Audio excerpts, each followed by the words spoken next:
Oh fuck, I'm late with a review on this one, aren't I? Better late than never though, right?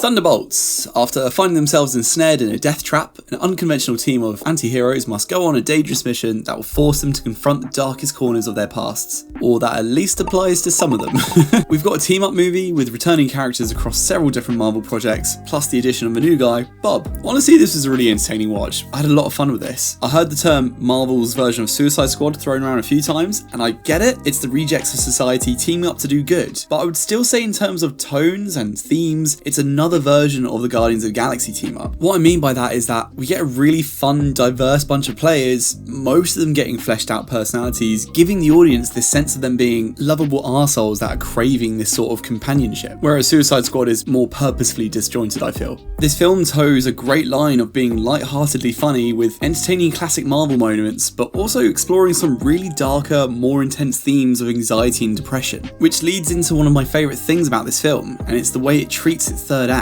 Typical Marvel fashion is to have a massive action showdown, which isn't a bad thing, don't get me wrong, but Thunderbolts goes a different way, in that its third act doubled down on character moments, with a more emotional finale over an action spectacle. Thunderbolts knows its strengths, and that's clearly its characters. Florence Pugh returns to frontline the team as Yelena, and unsurprisingly she does brilliant in this. I like her character back in Black Widow, and I can see her being a big linchpin in the new Marvel projects. This perfect mix of fun yet apathetic, and brings emotional weight when required. The other two people who provide the same level of quality to the team, I thought were Wyatt Russell, who is back as US agent. I wasn't a massive fan of the character in Falcon and the Winter Soldier, but they've done a great job of turning him around to make him this fun blend of an arsehole yet someone that you can't help but like. He was a real surprise for me in this one. He gets a lot of depth. The other big shout out is for our new character, Bob, played by Louis Pullman. A character riddled with self-doubt and low self-esteem, but not in a way that's annoying to watch. He's sweet, yet gullible, and watching him overcome the hurdles he has in the last act was one of the big highlights for me. And don't worry, the rest of the team is also great. David Harbour is hilarious as well. Sebastian, I'm almost surprised they chose to have his character in this team up, but it works and it's good to have him back. And then you had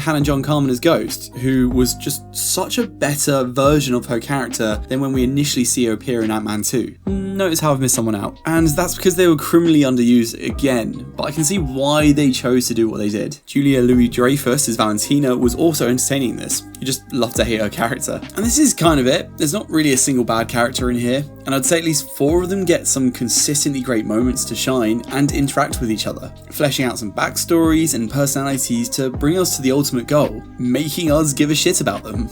And I think when Marvel projects aren't received well, it generally boils down to that big question: do we care about the characters? 5 out of the 7 characters here are essentially punch and shoot characters. They even joke about that in the film, but it keeps the story grounded and allows us to return to form with some well executed fight choreographs that free the film from relying too much on CGI effects. There's a lot of great action bits in here, but because the characters are so interesting, this all comes as an added bonus. Without spoiling much, the so-called villain I think is really well designed, and I love the blackout effects they use for his character as well as with his abilities. It was just so eerie seeing that unfold at the end. I feel like Corridor Crew goes to town dissecting that one. Genuinely, not much for me to attack on this one. It's paced pretty well, it's well balanced thematically, and there's a lot filmed on location which looks great. I mean, you can tell there's a couple of green screen moments, but every character was fun and interesting, and I think this one deserves the success it's getting. The way the story ends in post-credits though is questionable. I felt like we don't have much between this and the new Avenger films, but it feels like there's a lot of setup that still needs to be done in order to bring all these characters together.